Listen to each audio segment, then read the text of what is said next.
Hey guys, welcome to Northwest Untamed. Today we are making a short video on everything there is to know about owning a boat in the Pacific Northwest. Just a few details on what we have to go through to upkeep and own a boat like this. The boat that we have right now is a 1999 20-foot Trophy. You've seen it in all of our videos, and we've had it for about 2-ish years right now. Yeah, we bought this boat as a complete project boat. I did a full overhaul on the electronic system. I bought a different outboard for it, put that on the boat, and all the work we have done on it, we've done ourselves. So you guys just keep watching the video. We have a couple of boats to compare, and hopefully for those of you looking to get into the boating world, this will help direct you in kind of what you want to do. And we'll go over the things that we really like about this boat, the things that we've upgraded since owning our last boat, and the things that we hope to get in our next boat. Yeah, so there's a lot to talk about, and you guys stay tuned.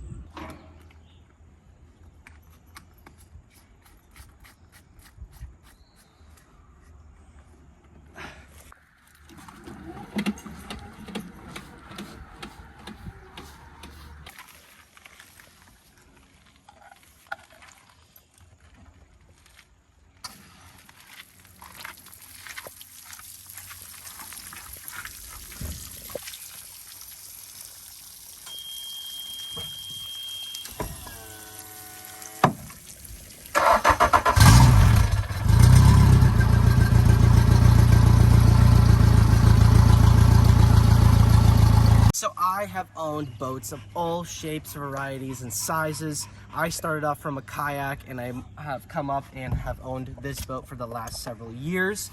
And I wanted to break down two major different choices that you can have in terms of owning a boat. If we look right here, this boat is big and it is fiberglass. Fiberglass is extremely heavy, and it has its huge pluses, but also it has a few downsides. One of the things I will say about fiberglass is this boat is only 20 feet, but as a mildly experienced captain out on the water, it can handle some rough water, and we're going to show you some clips right here.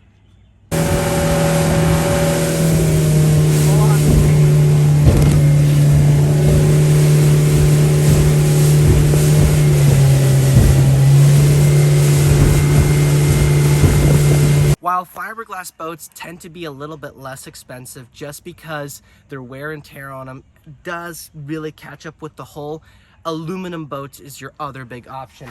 And we actually have a good friend of mine's boat right here. This is a Smokercraft. I believe it's a 17-foot. And if you take a look, this is an aluminum hull. Extremely easy upkeep. Just metal, a lot lighter. You can easily tow this boat with a smaller SUV. You don't need a large truck. But one thing I really like about aluminum hulls is just because it's so much lighter, it's so much easier to get in and out of different locations. You can take this boat to a lake, you can go do some light crabbing, but I will say one thing. A light aluminum boat will not cut water like a heavy fiberglass boat.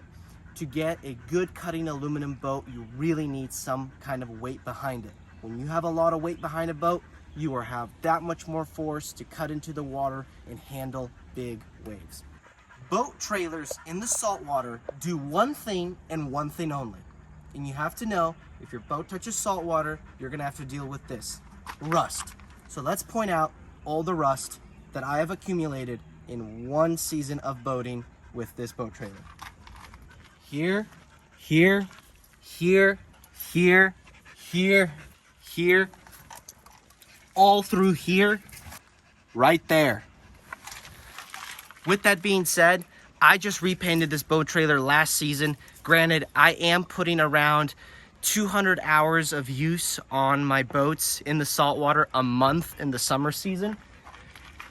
That is a lot of use, but saltwater and rust absolutely destroys you. So my one recommendation, if you're looking at a boat trailer, make sure someone has upkept it well, and that if there is rust on the boat, you make sure it's surface rust, nothing that is getting in and ruining the structural integrity of the trailer.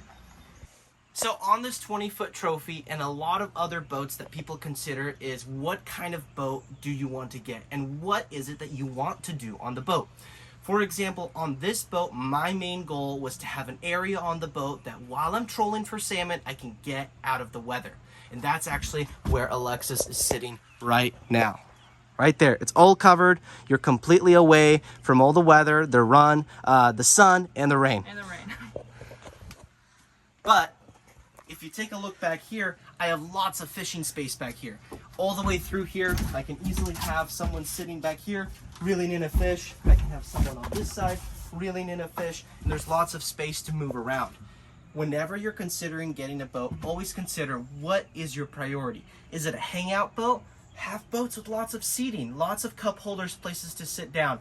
But if you're fishing, my goal, have as much space as possible, because even with this big of a boat, you put 4 or 5 crab pots in here and it starts to get tight.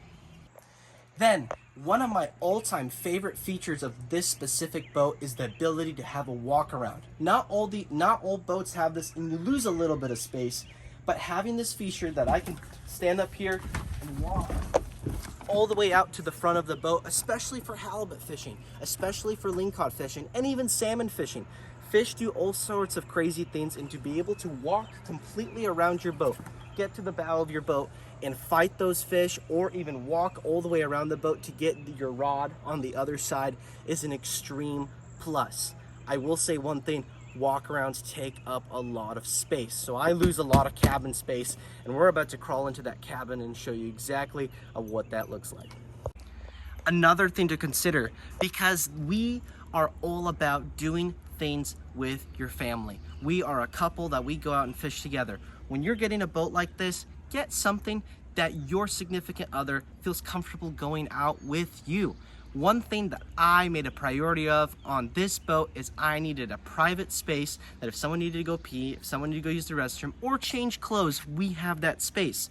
So why don't you guys follow us, and we're gonna show you the Cuddy cabin that we have in this boat. All right, so I'll bring you guys into the Cuddy cabin. This is the lovely door that Philip made, because when we bought the boat, it did not have a door, and then someone went through it, so that's bad. So we went ahead and made this door, nice and simple. Come on in. We don't have the cushions in right now because we've been fishing a lot. It's mostly a storage compartment. Yeah. But as you can see here, we've slept in here 2 or 3 times. The cushions can go here. You can actually get a little table right here, which we've never used. But it's big enough for Philip and I and the dog to sleep. We have some more compartments underneath all of this. I don't think there's anything in them. Oh, there's tackle in them. We got some flashers in there. And one thing that we love to do is, especially on the boat, if you need to go take a pee break or even get out of the sun, you just set up a portable toilet in here. You can get in here, have your privacy while everyone else is out fishing. Or even if the weather is really wet and you just want to get out of the rain to dry off, this is an excellent place to do so. But one thing to consider is this takes up a lot of room on your boat. So keep that in mind. Keep that in mind. Cuddy cabins are pretty cool. They just take up a ton of space. Ours has this awesome feature. You can easily poke your head out, get some air. But one thing to always consider is more space on the boat to fish is less space for you to sleep. So you have to find that really, really easy and fine balance on it. Next boat, we're gonna go look at the aluminum boat. We're gonna go see the inside and the layout, and maybe see if that's something that you would be interested in.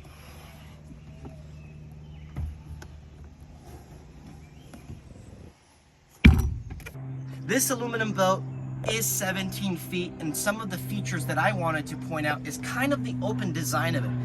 The driver's really close up front. You can have easily people back here. You can mount your seats all around the boat.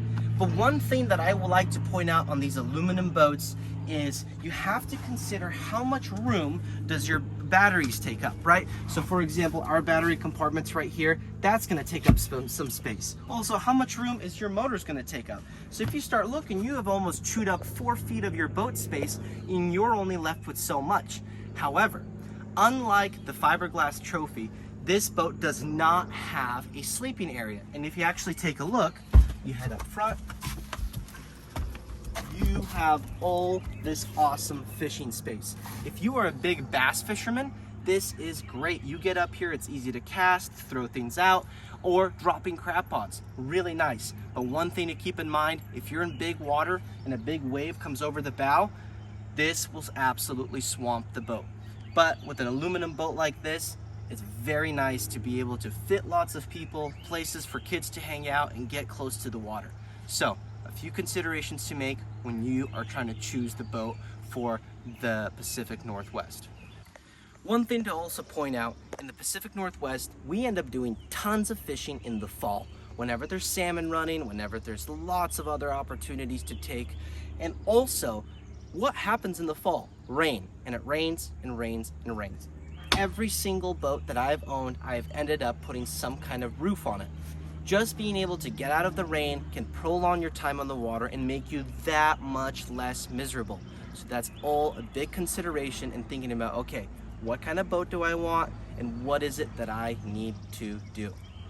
And the very last thing that you should be considering when you're looking at any boats coming the summer season, what kind of motor does it have? Boat motors are some of the most fickle pieces of machinery that I've ever dealt with in my life, but also you need them to be as reliable as they possibly can, just because your motor is your lifeline to get home when you are out on the water. These are Honda motors on the small aluminum boat, and one thing in common between these motors and the motors on the fiberglass boat, which is a Suzuki, is all of them are 4-stroke motors. 4-stroke motors are just like the motors in your car. You put gas in them, they put oil in them, and the boat goes. The motor runs, and it is a very, very efficient and quiet motor. But if you are in the budget world and you need something that just gets you out there, gets you to have some fun, 2-stroke motors are an absolutely wonderful option. 2-stroke motors are extremely easy to work on. Usually they're all a little bit older, so a lot of people will let them go for only a few $100. But those motors are something like you would see on like a weed whacker motor. You put your oil and your gas together, and that motor typically tends to run a lot louder, a little bit stinkier, but they have way more power, and they're kind of bulletproof. You have motors from the 80s that'll just keep running and running and running. One thing I also want to point out, on a lot of boats that see the saltwater, we have something called a kicker. A kicker motor is just a smaller motor you keep on the boat. Helps keep your safety out there and make sure that you always have a way to get home. With kicker motors, a lot of people, they will use them for trolling. So it's a great thing to have on your boat. This is my fiberglass boat. I have a 140 Suzuki on this boat. This motor has been absolutely bulletproof. And this will kind of segue into my next thing that I want to talk about in terms of owning a boat. These motors, these machines, everything requires maintenance. Just to put into perspective, every single 100 hours that goes by of use on this motor, you need to do an oil change. That's probably like doing an oil change of maybe a quarter less of time like you would on a car. Oil changes are really important on these 4-stroke motors. Another thing is maintenance. You can see I'm trimming up the motor here. Motors like this, they all have zincs on them. Zincs are your preventatives for corrosion happening on your motor. These are probably getting a little bit closer to getting replaced. And if you look all through here, all of these joints constantly needing to be greased. And with a motor of this age, this motor is about 2003, I'm already going to be doing some bigger overhauls and be changing some main crankshaft seals on this motor. We're going to be showing a video of that here in the next couple weeks. But work on these motors is absolutely important. So if you're not going to be doing the work yourself, make sure you're getting a motor that you are well aware of how much it's going to be costing you to make sure that it is reliable out on the water.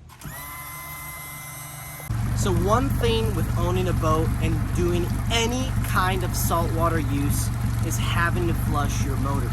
You can see that's exactly what we're doing right here. We're just using these earmuffs. We come in, we hook up fresh water coming in from our house, and then we're just hooking up the motor and we're making sure it's peeing, and that just indicates that the motor is circulating water all the way through it. Every single trip that I come back from fishing in the saltwater, and sometimes even in the freshwater, it's good practice.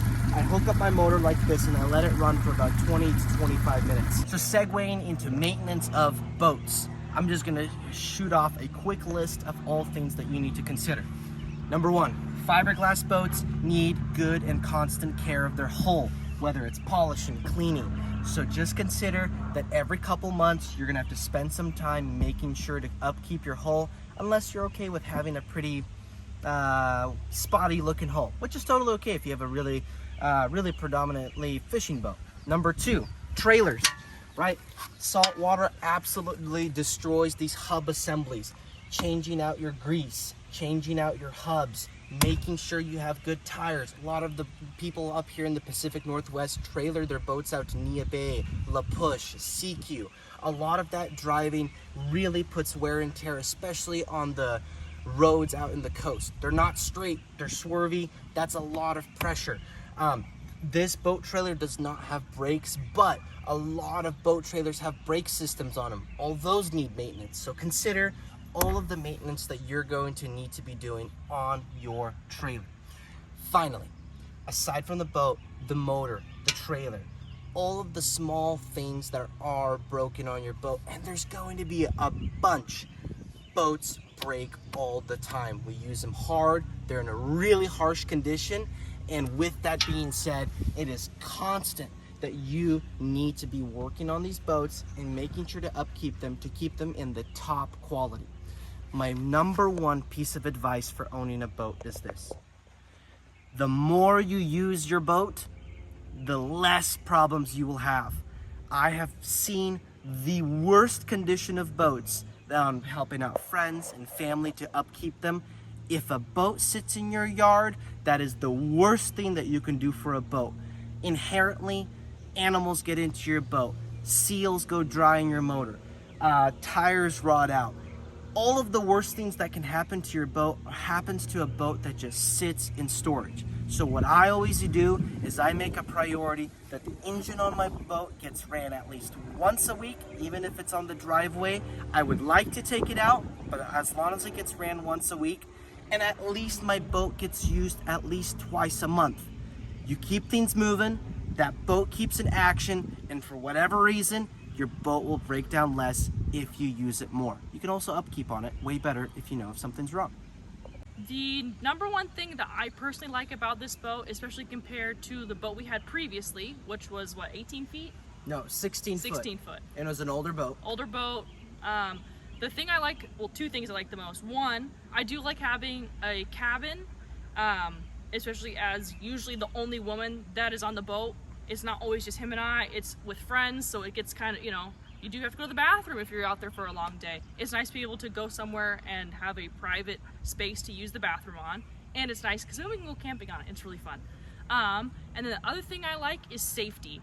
We have been on some crazy water in this 16-foot boat, and it's like death-grippingly scary. This thing can handle a lot more.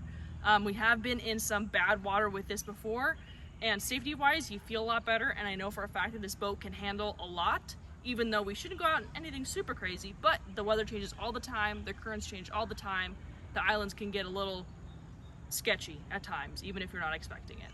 One of the things that I do not like about this boat is the power. I have a 140 Suzuki on the boat, and I just find that with a 20-foot hull, and if I have 4 people on the boat, I find myself feeling slightly underpowered. Granted, I used to run a boat that was way overpowered, I'm used to a boat that can absolutely jump waves and cut through water extremely quickly. However, it's just nice to be able to have a boat with a little bit of extra power to power through waves, get on plane faster, and I just feel like it's a little bit safer.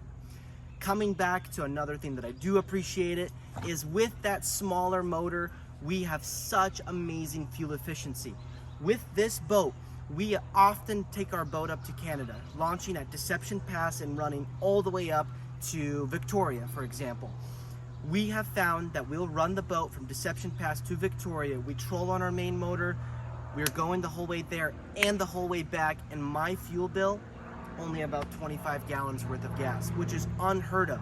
A 4-cylinder motor does an extremely good job of being gas efficient. And that's another thing you have to think about. If you are going to not spend the money to get a 4-stroke and get a 2-stroke instead, that's what we used to have, that it just runs through fuel so quick. Yeah, you're going to be burning through fuel. I mean, a trip that often takes me about 6 gallons to run this boat on my previous boat that was way smaller would be a 12-gallon trip, so almost double. And we do have some ideas because eventually we do want to upgrade from this boat probably in the next few years. One thing that I really want is a boat that is bigger but not too big. It's kind of hard to describe, but it comes down to this. You have to tow this boat. We do not keep this boat out on the water, and so I'm constantly considering, you know, with a bigger boat, am I going to need to buy a diesel truck? Am I going to need to buy something with a higher towing capacity? All things to consider with a bigger boat and more responsibility with that boat. What about you? I mean, we've talked about having kids in the next couple years, so we would like to have a boat at least 20 feet. Safety wise for kids, it's nice. Having a cabin to stow the children away in would be nice. So that's something that we would like to keep the size 100%. And even if we do have some sort of, not necessarily a cuddy cabin like this, but some sort of large enclosed space that you could potentially sleep in, yeah, that would be great. Even if you're, so just so you don't lose that fishing space, because that is what we mostly do 99% of the time. Absolutely. So there is a lot of different factors to consider when trying to choose a boat out here for the Pacific Northwest. We just wanted to share a few of them, what we thought about, maybe some things to consider.